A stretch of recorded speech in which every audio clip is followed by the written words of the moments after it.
Hey, what's up, guys? So today we're talking about Assassin's Creed Unity, which is a new game that's coming out on November 11th for PC, PlayStation 4, and Xbox, which is part of the Assassin's Creed franchise. So we're going to be discussing, why you should play this game. So first of all, if you are a fan of this franchise, most likely you're going to play this game. You're a loyal fan. A lot of people who play this series, are very loyal to it. It's a very particular audience, and they've made a lot of these games here. So people keep on coming back. This is more really targeted for if you're not necessarily a fan of the franchise, if you haven't played the game before, or if you played it and decide you want to come back to it. What are some convincing arguments for it? So my particular context, which I'd like to discuss. I actually have only played Assassin's Creed 1 and 2, and I didn't actually play after that. I enjoyed it. Assassin's Creed 2, I kind of got, I kind of grinded through it at the end, and didn't inspire me to not get some of the other ones there, although they looked good, but the basic mechanics, everything sort of looked the same. So that's my particular context. I'm someone who comes from the perspective of being someone who's played the franchise a little bit and sort of getting back into it, right? So it's either really this more targeted for people who who are like me, who just either played it before and decided should they get back into it, or have never played it before. So let me first talk a little bit about Assassin's Creed in general, and then I'll talk about specifically some of the things that are coming out with Assassin's Creed Unity that will make it some perhaps some convincing arguments as to why to check it out. So if you haven't heard of Assassin's Creed before, you've probably been living under a rock. It's one of the most popular games today. Basically, it's the experience of being a ninja. It's just you're not a ninja, but you're kind of like a ninja. You're basically a part of this brotherhood that you go back in time, and everything is based on stealth. You go on different missions of killing and assassinating people. But it's not like straightforward where you head right towards them or button mash. You have to think things through. You have to strategize. You jump onto rooftops and buildings, escape. Everything is a stealthy experience, which makes it interesting. It's that experience of of being a ninja. And the other thing is they are open world games. Now, in my experience, even though they're open world, they sprawl. But it's not like an open world like Oblivion or Skyrim. Well, nothing is really to that level. Like, it's really beautiful exploring the land, but for the most part, you're going to be still doing most missions in a pretty straightforward fashions based on 1 and 2. The ones that I played before that might have changed afterwards. So it is open world, more like sort of Grand Theft Auto type open world. So, Assassin's Creed 1, I played it. I didn't ultimately finish it. I thought initially it was a cool concept and a sort of a cool gimmick at first. And eventually I found it to be repetitive, and I think that's what most people found it to be the same thing. Assassin's Creed 2, I played through that. I really, really enjoyed that. That was a little less repetitive, but at the end, I did actually had to sort of drag through it. I did actually feel that once I sort of got the general idea of all the different ways to play and all the different moves you could do, repeating them in different scenarios, then I sort of started to feel a little less inspired to play near the end. So it was a little bit, still got a little bit repetitive. So some of the other ones like that came out as Assassin's Creed 3, 4, Brotherhood. Generally, I've seen that there hasn't been a major departure from what's out there. It's just really just sort of refining the gameplay aspect, adding new things here and there, improving some of the elements. But for the most part, the actual basis of it is the same. So if you don't actually like that basis alone of sort of that stealth ninja, it's not much is going to change here. It's not going to be that drastic. But some of the individual elements of Assassin's Creed Unity might bring you over. So let's talk about some of the good things that they're doing with that. So first of all, better graphics. This is going to be a next generation game. You got it on the new PS4 and also the new Xbox there. and the graphics look amazing. So I've always found the Assassin's Creed graphics for their relative time to always sort of push the envelope. When I played Assassin's Creed 2, it was one of the best looking open world games out there. Just climbing up on the rooftop and admiring the scenery was really just really just a fun experience just to do on its own. So everything is really very detailed. You can see it pushing that technology, the next generation technology, to its I don't know. We don't know what its max is, but definitely pushing the limit from what we've seen today. So if you're a graphics whore, you might like this. You might like just the graphics itself. And that in itself can actually make a game feel more immersive and make it more realistic because of the graphics.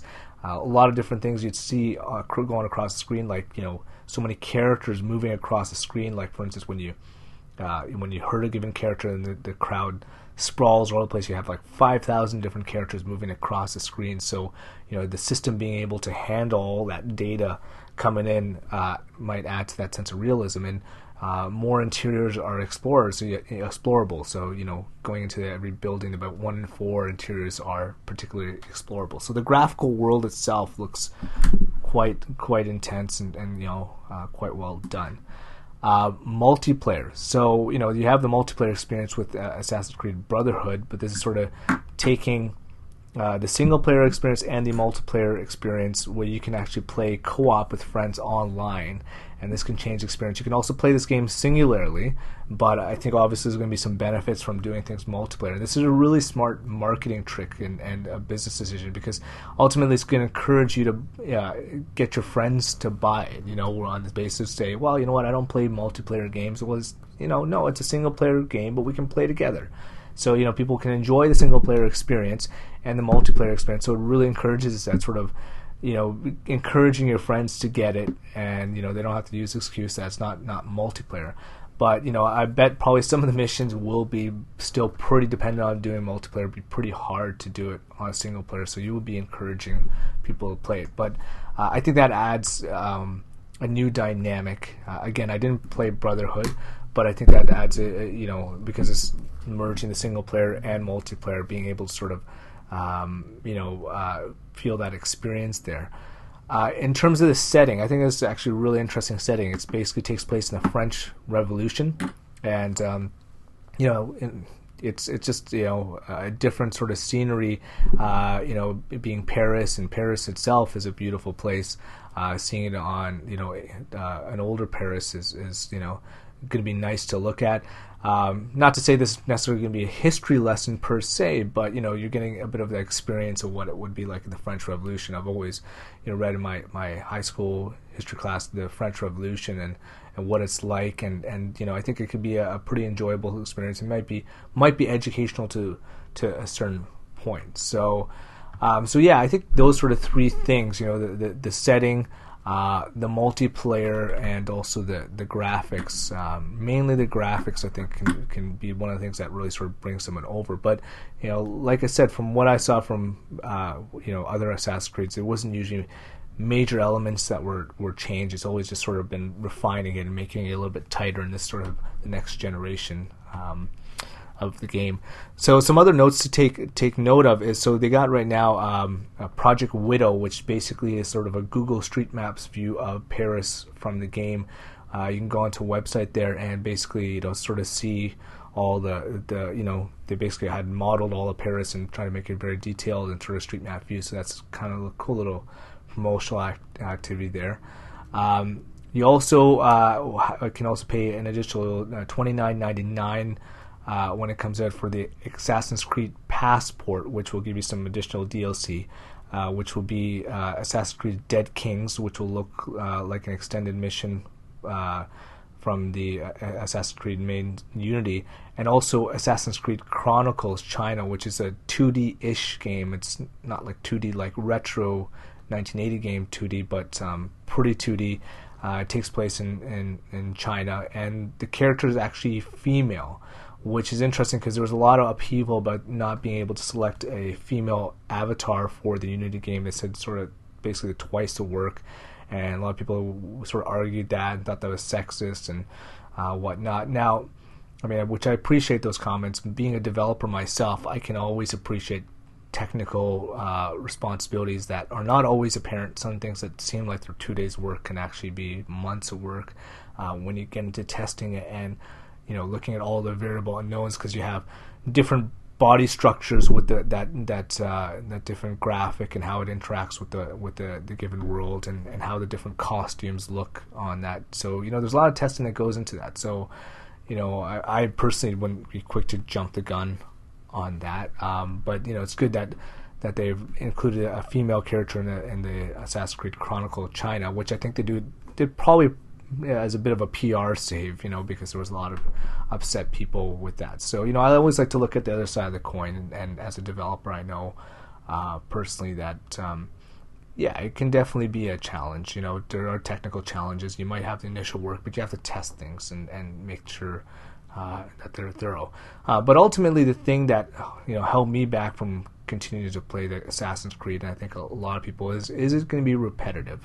So we don't know. We don't know until you get the general idea or the gimmicks of the new moves and be like, oh, that's sort of cool. Will that change your experience?